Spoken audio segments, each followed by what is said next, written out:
The World Cup moved on to Lillehammer this past weekend, where we had a 15K skiathlon for the women and a 30 for the men. Skiathlons are a format we don't see too often in the US. It's a mass start race where the women here will do 7.5K classic followed by 7.5K skate. So this is a great opportunity to look at both classic and skate technique. Out of the start here, it didn't take long for the skier in the yellow bib, Therese Johaug of Norway, to stretch things out a little bit. Lillehammer is known for its really long climbs, but with lots of transitions in terrain. So you might climb for 2K or 2.5K at a time, but they're going to have these nice rollers that we're seeing here. Some of these hills can be up to 4.5 minutes of sustained climbing, which is why here in Lillehammer you often see skiers like this going off the front, trying to break up the pack a little bit, because it is one of those courses where you can get away from a large mass start field. So here Johaug showing us a really nice variation of striding techniques throughout this big climb. We often think of Johaug as kind of a choppy skier, I think, because her tempo is so quick. But just take a look. We'll look at a few passes here of this hill. You can really see that she'll mix up her striding technique, and the best way to see that is within her arm swing, her arm follow through. So watch how some of her arm motions will look more choppy and short in the front, while others will stretch out across the flatter terrain, and you'll see she actually has a really relaxed arm swing that we can see from these side shots. So here's an example. Look how relaxed her arm swing is right here. Basically a straight arm as her arm passes her thigh.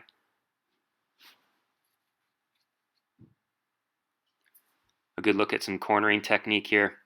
You'll notice that even in a 15K, Therese pushes the tempo through some of these double pulling transitions, coming up really high onto the toes, quick hands and quick hips.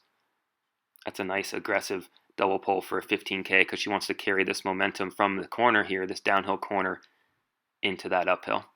And a shot at some of the other skiers here. Jessie and Sadie also in this pack. A good look at some classic cornering techniques into some double pull. Okay, back onto the long climb with Johaug. Let's check out some of these striding variations here. On the steeper section of the course, you'll notice she keeps her hands kind of in front of her. Her tempo is pretty high. She's on and off the ski quickly because she wants to maintain momentum and hit that wax pocket each time. So now she's focusing on kind of a tempo, a shorter stride, we would say. But watch as the hill flattens out. She'll need to use a variety of techniques and some longer striding too. Flattening out, the arm swing becomes more relaxed. She even throws in a few kick double pulls into a regular double pull. Hips are high, hands are high, coming up onto the toes. Right into a stride. Slightly shorter stride. You see here she keeps the hands kind of in front of her. And then now we'll lengthen it out. Look how relaxed that arm is as it swings past the thigh. That's what I'm talking about, how she's short sometimes with her arm swing, but also very relaxed and long and drawn out, which I think is an attribute of really good classic skiing.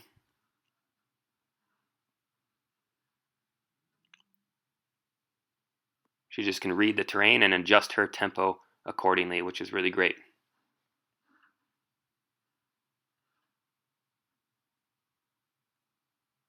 Onto the skating. Jessie Diggins and Heidi Wang here were chasing Johaug after the classic. These side shots are really cool in skating. Like we've talked about before, Heidi Wang for me is one of the most technically solid skiers out there. You can see just how stable she is at climbing this hill in V1. And Jessie too, super stable. This is Jessie's technique. She used to twist and rock a lot more in the shoulders, but you can see that she's really improved that over the years. Just watch how stable both these gals are at V1. And what I like most about Heidi's technique that Jessie's doing a good job emulating is that it's very symmetrical. You can see that there's no difference between her right and left. Here they throw in some nice climbing V2 for a few strides as it flattens out, and then back into this very symmetrical V1. A lot of equal power off of each foot. Johaug held on for the victory, no problem. She basically just skied away from everyone in the classic and the skate. Jessie able to gap Heidi on the last hill. This is the last hill into the stadium. Jessie doing a good job under fatigue, getting on and off those skis. That's always a tough thing to do. It's not easy to hop skate the last hill of the 15K. And we'll see with the guys what they're doing up the last hill of the 30K. It's not easy. You have to have fundamental technique ingrained in you to be able to maintain a stable technique and a quick hop skate up the last hill. Okay, on to the guys. Again, this is a 30-kilometer race, 15 classic, 15 skate for the guys. Big pack out of the start, but it wasn't long before some of the really good classic skiers tried to come to the front and break things up. You'll notice some nice double pole here from all the guys. This is a good shot of just some nice controlled distance double pole. They're not coming super high under their toes the way Johaug was, because they're slightly under, it's a longer race, they're a little bit more under control. But just still really dynamic motions, double pulling right into striding as they start this long climb. You see guys like Iivo Niskanen, who is the skier in blue with the red bib, one of the best classic skiers in the world by far, and it didn't take long for him to stretch things out. I really like his technique here. Watch how he skis a little bit bigger than a lot of the Norwegians behind him. You can see Klæbo has a much shorter stride, but Ivo is just so strong, and his technique is so kind of snappy when it needs to be, but then relaxed when it needs to be, that he can get away with that slightly longer stride. So his kick is snappy. It's underneath him. He's not kicking out the back, but he has a big stride at the same time.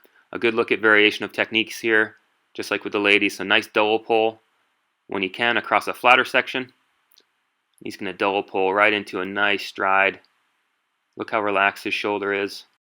Snappy kick and active knee. We have a video for that this week, so check that out. Here we have a little sprint going on. There are preems during these races because they're mass start. So here you can see Klæbo running outside the track. He wants to pick up 15 extra World Cup points. That's what you get for crossing this little line first. It's like 15 for first, 12 for second, 10 for third. Goes all the way down to the top 10 finishers across that line. So they're actually they're not sprinting for a time bonus. It's just a World Cup point bonus. And as you add all those World Cup points up over the year, those sprints can become pretty beneficial. Onto the skate. Christer Holland was the Norwegian who broke things up big time during the skate. He wanted to put the hammer down, and he basically blew up the field. Watch how well he is at gliding. Holland is one of the best gliders out there. Look at this V2 glide into this hill. Coming out of the stadium, you can see he really just big glides, points the skis in the direction of travel. Right into a nice V1. Holland has a unique looking technique because to me he always looks kind of stiff in the back. And you notice that he rotates quite a bit more. Bolsjunov behind him is one of the most stable V1 skiers, while Holland rotates more. But what I really like about Holland's technique is that he always keeps his skis moving. And that's what makes him a successful skate skier. He never has a dead motion where his gliding will stop because he gets on and off the ski so well. He has a good feeling for speed and how to get on and off the ski. Bolsjunov just perfect at setting his foot down in the right place. And you can really see that from these side shots. Look at that leg placement on all these guys with that V1. They're landing on what we call that accelerating ski. That's something we've talked and worked about here on the site. There's no dead motion in that. They're stepping on a ski and it's going to decelerate. And you see that technique is ingrained here in Bolsjunov. Last hill, this is a 30K, and look how he can jump skate because he's landing on those accelerating skis. His leg is just landing in the perfect spot every time as he V1s. He's able to have that really snappy, symmetrical hop skate V1, even under fatigue at the end of a 30K. Really great clip right there. Bolsjunov hangs on for the win. Holland second. And just a really strong race by all those guys. Really great technical skiing all around.